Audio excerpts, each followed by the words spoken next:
अपने रास्ते पर चलते रहना, यह महत्वपूर्ण है, और दूसरों की बातों की परवाह नहीं करनी चाहिए।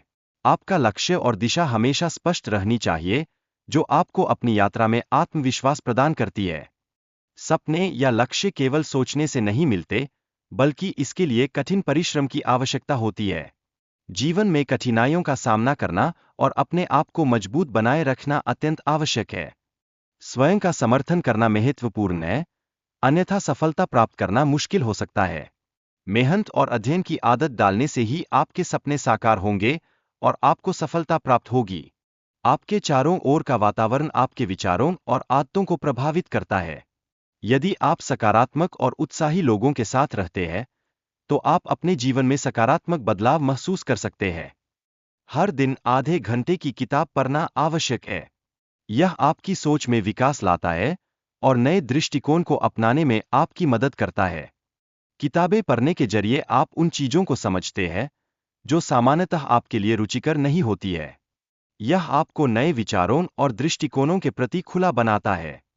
रुचि को बढ़ाने के लिए पहले 10 पन्ने पढ़ने से यह तय होता है कि आपको पूरी किताब पढ़नी चाहिए या नहीं।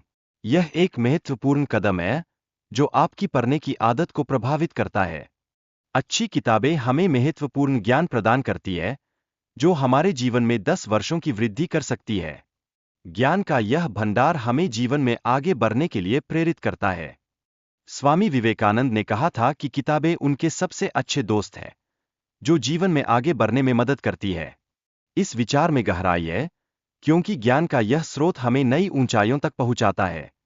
किताबें केवल ज्ञान का स्रोत नहीं है, बल्कि यह हमारी सोच और जीवन के उद्देश्य को भी आकार देती है। पढ़ाई के दौरान हम अपनी कहानियां लिखते हैं, जो हमें प्रेरित करती है। स्वामी विवेकानंद और डॉ.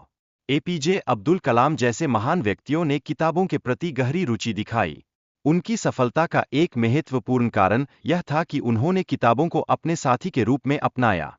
किताब पढ़ने का सही तरीका यह है कि हम उसे हाथ में लेकर पढ़ें, जिससे हम उसके अनुभव का एहसास कर सकें।